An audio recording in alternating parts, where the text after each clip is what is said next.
Hello friends, இன்றைக்கி நம்ம பார்க்க போகிறது ஜாப்பனி அனிமி சீரிஸான the rising of the shield hero season 2 episode 2 தான் இன்னைக்குள்ள வீடியோவில் பார்க்க போகிறோம். இது என்னோட லெஜெண்டரி லிஸ்ட்டில் இருக்கிறதுனால கதை ரொம்பவே வேற லெவலில் சூப்பராக இருக்கும், நீங்கள் நம்பி பார்க்கலாம். அண்ட் உங்களுக்கு இந்த வீடியோ பிடிச்சிருந்தது அப்படின்னா லைக் பண்ணிட்டு அப்படி மறக்காமல் நம்ம சேனலை சப்ஸ்கிரைப் பண்ணிடுங்க. சரி வாங்க நம்ம வளவலன்னு பேசாமல் இன்னைக்குள்ள கதைக்குள்ளே போகலாம். இன்றைக்கி நம்ம பார்க்க போகிறது the rising of the shield hero season 2 episode 2. நம்ம ஹீரோனோட அட்டாக் யூஸ் பண்ணதில் ஒரு பெரிய பள்ளமே கிரியேட் ஆகுது. மாஸ்டர் நஃபுமி உங்களுக்கு எதுவாகலையே அப்படின்னு சொல்லி ரஃப்டாலியா போய் விசாரிக்கிறா. எதுவாகல நம்ம ஹீரோ சொல்றான். அப்போ ஹோடிஸ் போட்ட ஒரு லேடி வந்துட்டு நீங்க தானே ஷீல்டு ஹீரோன்னு கேட்கவும், ஆமா என்ன விஷயம் நம்ம ஹீரோ கேட்கறான். என்னை கொன்னு இது எல்லாத்தையும் நிறுத்துங்க அப்படின்னு சொல்லி அவ கேட்கறா. அப்ப திடீர்னு ஒரு சவுண்ட் கேட்குது, பார்த்தா அவளையும் காணும். இப்ப சுத்தி இருக்கிற எல்லா கண்ட்ரியோட மெயினான ஆளுங்களுமே மீட்டிங் போட்டு அதை எப்படி தடுக்கலாம் அப்படின்னு சொல்லி பேசுறாங்க. லெஜெண்ட்ஸ் சொன்னதை வச்சு பார்க்கும்போது ஸ்பிரிட் ஆர்டர்ஸ் தூங்க ஆரம்பிச்சதுன்னா 3 நாள் கழிச்சு தான் எந்திக்கும் அப்படின்னு சொல்லியிருக்காங்க. ஸோ நமக்கு இன்னும் 3 நாள் டைம் இருக்கு அப்படின்னு சொல்லி அவங்க பேசிட்டு இருக்காங்க. நம்ம ஹீரோவா அந்த மீட்டிங்ல தான் இருக்கான். 3 நாளுக்குள்ள அதை எப்படி அழிக்கலாங்கிற பிளான் நம்ம போட்டாகணும் அப்படின்னு நம்ம ஹீரோ சொல்லவும், 4 கார்டினல் ஹீரோஸோட ஹெல்ப்லாம் எங்களுக்கு ஒன்றும் தேவையில்லை அப்படின்னு ஒருத்தன் சொல்றான். எங்ககிட்டயே ஆள் பலம் அதிகமா இருக்கு, நாங்களே கூட பார்த்துக்கிடுவோம் அப்படின்னு இன்னொருத்த சொல்லவோ, இல்ல அப்படி பண்ணாதீங்க, நானும் அந்த ஸ்பிரிட் ஆர்டர்ஸ் சாதாரணமாக தான் நினைச்சேன். என் ஆளுங்க 10,000 பேர் சேர்ந்து கூட அது மேல ஒரு சின்ன ஸ்கிராட்சை கூட போட முடியல, நமக்கு இந்த ஹீரோஸோட ஹெல்ப் தேவை அப்படின்னு ஒருத்தர் சொல்றான். ஹெல்ப் பண்ணுவோம் அப்படிதானே ரஃப்டாலியா கேட்கவும், ஆமா சாவணுங்கிற முடிவோட யாரும் போகாம இருந்தா நான் ஹெல்ப் பண்ண ரெடி தான், ஏன்னா நான் டேமேஜை மினிமம் ஆக்கணும்னு நினைக்கிறேன் அப்படின்னு நம்ம ஹீரோ சொல்லவோ, மாஸ்டர் அவங்க கிட்ட கொஞ்சம் சாஃப்டா பேசினாதான் காரியம் நடக்கும் அப்படின்னு ரஃப்டாலியா சொல்றா. அதை நம்ம எப்படி அழிக்கிறதுன்னு பேசலாம் அப்படின்னு சொல்லி கோயின் சொல்றாங்க. ஃபீலோவோ ரேஷியாவோ வெளியே வெயிட் பண்ணிட்டு இருக்காங்க. ஹே கிளார் வந்துட்டியா அப்படின்னு சொல்லி ஃபீலோ போய் பாக்குறா. அட்வென்ச்சரர் பார்ட்டியோ கிளாரோ வந்திருக்காங்க. ஸ்பிரிட் ஆர்டர்ஸ் கூட சண்டை போட போறீங்களாமே அப்படின்னு சொல்லி கிளார் கேட்கறா.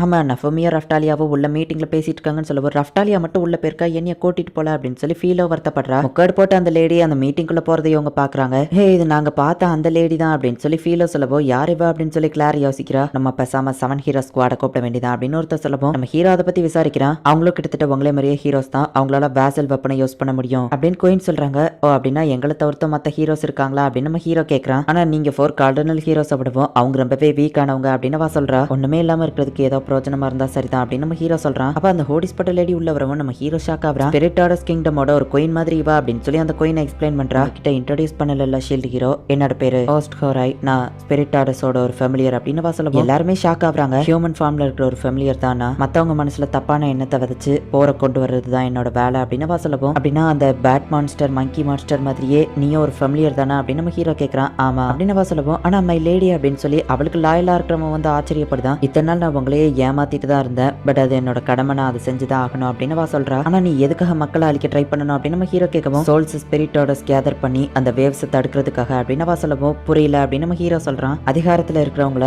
நான் அவங்களோட மனசை மாத்தி 2 கண்ட்ரீஸ்குள்ள போற வர வைப்பேன், அதுல சண்டை போட்டு இறந்து போறவங்களோட சோல்ஸை நாங்க கலெக்ட் பண்ணுவோம், அது மூலியமா வேவ்ஸ் தடுப்போம். என்ன மாதிரி ஃபெமிலியர்ஸால சோல்ஸை கலெக்ட் பண்ண முடியலன்னா அப்போ ஸ்பிரிட் ஆர்டர்ஸோட சீல் பிரேக் ஆகும், ஸ்பிரிட் ஆர்டர்ஸ் எந்திரிச்சு வந்து கண்ணில் படுற எல்லாத்தையுமே அழிச்சிரும். ஆனா இப்போ ஸ்பிரிட் ஆர்டர்ஸ் தானாவே சீல் பிரேக் ஆகி வெளியே வரல, அதோட விருப்பமே இல்லாம தான் அது வெளியே வந்திருக்கு, அதை வேற யாரோ கண்ட்ரோல் பண்றாங்க, சோ நீங்க தான் அதை தடுக்கணும் ஷீல்டு ஹீரோ அப்படின்னு அவ கேட்கறா. அதோட சீலை பிரேக் பண்றது எல்லாருக்குமே தெரியுமா நம்ம ஹீரோ கேட்கவோ, இல்ல என் ஒருத்திக்கு மட்டும் தான் தெரியும் அப்படிதான் நான் நினைச்சிட்டு இருந்தேன், ஆனா வேற யாருக்காவோ தெரிஞ்சிருக்கு, அவங்க தான் எனக்கு தெரிஞ்சு அதை கண்ட்ரோல் பண்ணிட்டு இருப்பாங்க அப்படின்னு வா சொல்லவும், ஒருத்திக்கு மட்டும் தான் தெரியுமா அப்படின்னு நம்ம ஹீரோ கேட்கறான். ஆமா வேவ்ஸை தடுக்கிறது தான் 4 கார்டினல் ஹீரோஸோட கடமை, அதை தடுக்க முடியாத பட்சத்துல 4 கார்டினல் ஹீரோஸையும் நான் தான் அந்த சீலை பிரேக் பண்றதுக்கான வழியை காமிப்பேன், அது மூலியமா அவங்க அந்த சீலை பிரேக் பண்ணுவாங்க அப்படின்னு வா சொல்லவும், நான் உன்னை ரொம்ப நம்பினேன் அப்படின்னு அந்த கோயின் சொல்லவும், ஆனா இது என்னோட கடமை, நான் செஞ்சுதாகணும், என்ன மன்னிச்சிருங்க அப்படின்னு வா சொல்றா. நீ அதோட ஃபெமிலியர்னா அதை தடுக்கிறதுக்கு ஏதாச்சும் வழி இருக்கா அப்படின்னு கேட்கவும், அதோட தலையை நீங்க வெட்டினீங்கன்னா அது நின்றோம் அப்படின்னு வா சொல்லவும், தலையை வெட்டினா எந்த மான்ஸ்டரா இருந்தாலும் நின்றோம், அது எங்களுக்கு தெரியாதா, வேற ஏதாச்சும் யூஸ்ஃபுல்லா சொல்லுன்னு கேட்கவும், அந்த சீலை யார் பிரேக் பண்ணாங்களோ அவங்க தான் ஸ்பிரிட் ஆர்டர்ஸ் கண்ட்ரோல் பண்ணிட்டு இருக்காங்க, டைம் வரும்போது கண்டிப்பா நானும் உங்க கூட சேர்ந்து ஹெல்ப் பண்ணுவேன், ஸ்பிரிட் ஆர்டர்ஸ் நார்மலாவே நிறைய சோல்ஸை கலெக்ட் பண்ணணுங்கிறதுனால அதிகமான பாப்புலேஷன் இருக்கிற ஏரியாவுக்கு தான் அது போகும் அப்படின்னு வா சொல்லவும், இதுவும் எங்களுக்கு ஆல்ரெடி தெரியும், வேற ஏதாச்சும் இன்ஃபர்மேஷன் இருந்தா சொல்லுன்னு சொல்றாங்க. அது தூங்க ஆரம்பிச்சா 3 நாள் கழிச்சு தான் எந்திக்கன்னு சொல்லவும், எல்லாம் எங்களுக்கு தெரிஞ்ச இன்ஃபர்மேஷனாவே சொல்லிட்டு இருக்க, உன்னால ஒரு பிரயோஜனமும் இல்ல, முதல்ல ஒன்ன போட்டு தள்ளணும் அப்படின்னு ஒருத்தன் சொல்லவும், சாரி ஸ்பிரிட்டோட உயிரோட இருக்கிற வரைக்கும் நீங்க என்ன எவ்வளவுதான் கொண்டாலும் நான் திரும்ப வந்துருவேன், ஏன்னா நான் அதோட ஃபெமிலியர் அப்படின்னு வா சொல்றா. எங்களோட மெஜிஷியன்ஸ் உங்களுக்கு ஹெல்ப் பண்ணுவாங்க அப்படின்னு ஒருத்தன் சொல்றான். எங்க கிட்ட தான் ஆள்பலம் அதிகமா இருக்கு, நாங்க இன்சார்ஜ் எடுத்துக்கிட்டோம் அப்படின்னு ஒருத்தன் சொல்றான். ஆள்பலம் இருந்து எனக்கு எங்க கிட்ட தான் வெப்பன்ஸ் அண்ட் ஆர்மர்ஸ் அதிகமா இருக்கு, நாங்க இன்சார்ஜ் எடுத்துக்கிட்டோம் அப்படின்னு சொல்லி இன்னொருத்தன் சொல்றான். மெல்ரமார் கோயின் தான் இதுக்கான ஃபண்டிங்க செலவு பண்றாங்க, அது போக அவங்க ஷீல்டு ஹீரோவை கூட்டிட்டு வந்திருக்காங்க, அவங்க தான் இன்சார்ஜ் எடுத்துக்கணும்னு சொல்லுவான். போதும் நிறுத்துங்க, யார் இன்சார்ஜ் எடுத்துக்கிறது, அதை கொன்னதுக்கு அப்புறமா யாருக்கு அந்த பெருமை போய் சேரணும்னு சண்டை போடாம ஒரு பிளானை யோசிங்க நம்ம ஹீரோ சொல்லுவோம். நான் தான் இன்சார்ஜ் எடுத்துக்கிட போறேன் அப்படின்னு ஒருத்தன் சொல்றான். அப்படின்னா அதை தோக்கடிக்கிறதுக்கு உங்ககிட்ட ஒரு பிளான் இருக்கா, மினிமம் டேமேஜோட அதை தோக்கடிக்க யார்கிட்ட பிளான் இருக்கோ அவங்கள நான் ஃபாலோ பண்றேன், அதை விட்டுட்டு தேவையில்லாம சண்டை போட்டீங்கன்னா நானே தனியா பாத்துக்கிடுதான் அப்படின்னு நம்ம ஹீரோ அங்க இருந்து கிளம்புறான். யாரோ ஒரு டிஃப்ரெண்டான ஒரு ஆளை வந்துட்டு நமக்கு காமிக்கிறாங்க,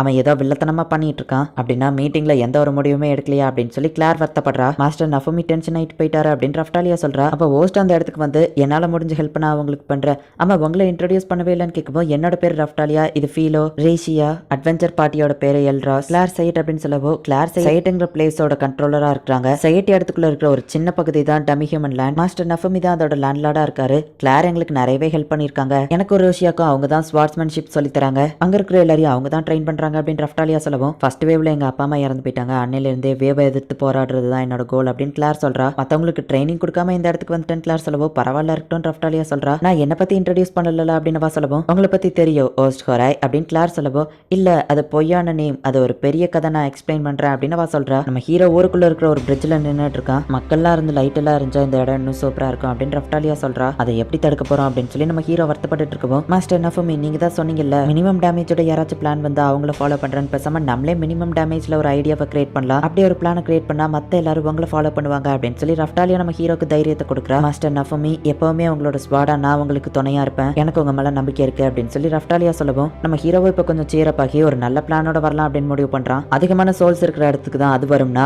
அது நம்ம சிட்டியை நோக்கி வர்றதுக்குள்ள நம்ம அதை நோக்கி போகலாம் அப்படின்னு நம்ம ஹீரோ வந்துட்டு சிட்டிக்கு வெளியே ஆளுங்களே இல்லாத இடத்துல மொத்த ஆளுங்களையும் கூட்டிட்டு போறான். ஒவ்வொரு கிங்டம்ல இருக்கிறவங்களுமே ஒவ்வொரு சப்போர்ட் பண்ணிட்டு இருக்காங்க. எல்லாருமே நம்ம ஹீரோக்கு ஹெல்ப் பண்றதுக்கு ரெடியா இருக்காங்க. ஸ்பிரிட்டோட காலையாச்சும் உடச்சு விட்டு அதை அசையாம நாங்க பாத்துக்கிட்டோம் அப்படின்னு ஒருத்தர் சொல்றான். போருக்காக கெட்டப்பட்ட அந்த கோட்டை பல காலங்களா யூஸ் பண்ணல, இந்த இடத்த நீங்க யூஸ் பண்ணிக்கலாம்னு ஒருத்தர் சொல்றான். எங்க மெஜிஷியன்ஸ் ரெடியா இருக்காங்க, ஆனா ஒரு தடவை தான் அந்த பவர்ஃபுல்லான அட்டாக்கை யூஸ் பண்ண முடியும், பட் எங்க ஆளுங்க சாக்ரிஃபைஸ் பண்ணினாலும் திரும்ப நான் அதை யூஸ் பண்ண சொல்றேன்னு ஒருத்தர் சொல்றான். சோ எல்லாருமே நம்ம ஹீரோக்கு சப்போர்ட்டிவா இருக்காங்க. தலையை வெட்டுற அந்த விஷயத்த நான் பாத்துக்கிட்டேன் அப்படின்னு நம்ம ஹீரோ சொல்லிட்டு அவன் ஆளுங்க கிட்ட ரஃப்டாலியாவையோ ஃபீலோவையோ சண்டைக்கு ரெடியாக சொல்றான். சரி அப்படின்னா நான் என்ன பண்ணணும் அப்படின்னு சொல்லி ரேஷியா கேட்கவும் அந்த ஃபெமிலியர் லேடி கிட்ட உன்னால முடிஞ்ச லெவலுக்கு இன்ஃபர்மேஷன் கலெக்ட் பண்ணேன்னு சொல்லவும் எதுக்குமே உதவாதவாங்கிறதுனால இதை சொல்றான்னு ரேஷியா யோசிக்கிறா. வார்ல இன்ஃபர்மேஷனும் ரொம்பவே முக்கியமான ஒரு விஷயம், அதை நான் உன்கிட்ட ஒப்படைக்கிறேன் அப்படின்னு நம்ம ஹீரோ சொல்றான். வழக்கம் போல மியூசிக்கை போட்டு விட்டுருந்தாங்க. அந்த ஸ்பிரிட்டோட சேர்ந்திக்கிற அந்த 3 டேஸ்க்குள்ள எல்லாருமே வந்துட்டு சண்டைக்கு ப்ரிப்பேர் ஆகிட்டு இருக்காங்க. ஒரு வழியா எல்லாருமே அவங்களுக்கு தேவையான எல்லா விஷயங்களையுமே ரெடி பண்ணி வச்சிருந்தாங்க. நம்ம ஹீரோவும் ஆளுங்களும் இப்ப நைட்டு ரிலாக்ஸ் பண்ணிட்டு இருக்காங்க. அந்த வெப்பன் ஷாப் கடைக்கார் வந்து கிளார் கிட்ட இவங்களுக்கு தேவையான வெப்பன்ஸை கொடுத்து அனுப்பியிருப்பாரு. எல்லாமே சூப்பரா இருக்கு அப்படின்னு சொல்லி மத்தவங்க சொல்றாங்க. சோ அப்படின்னா நீ ஷீல்ட் ஹீரோ கூட டிராவல் பண்றதுக்கு காரணம் போ ஹீரோக்காக தான் அப்படிதானே அப்படின்னு சொல்லி ஹோஸ்ட் கேட்கவும் ஆக்சுவலி நான் இப்படி பண்றது ரொம்பவே சீப்பான விஷயம் இல்லன்னு ரேஷியா வருத்தப்படவும் நான் தான் அவளை என்னோட டீமுக்கு வர சொன்னேன் அப்படின்னு சொல்லி நம்ம ஹீரோ சொல்றான். அப்படின்னா நீ போ ஹீரோவை லவ் பண்றியா அப்படின்னு கேட்கவும் அதெல்லாம் இல்ல அப்படின்னு அவ சமாளிக்கிறா. அதான் ஆபியஸா தெரியுது, அவனை கரெக்ட் பண்றதுக்கு ஏதாச்சும் ஐடியா கொடுக்கணுமா அப்படின்னு அவ கேட்கவும் சரி சொல்லுங்க அப்படின்னு சொல்லவும் நீ அவன் கிட்ட அந்த மாதிரி நடந்துக்கிடணும், அப்படின்னாதான் உனக்கான சான்ஸ் வேற எந்த பொண்ணுகிட்டயே போகாது அப்படின்னு சொல்லி ஹோஸ்ட் சொல்லவோ அவ ரொம்பவுமே வெக்கப்படுறா. ஒரு பையன் கிட்ட அப்படி பண்ணா ஒர்க் அவுட் ஆகுமா அப்படின்னு சொல்லி ரஃப்டாலியாவும் ஃபீலோவும் நம்ம ஹீரோவை பார்த்துட்டு இருக்காங்க.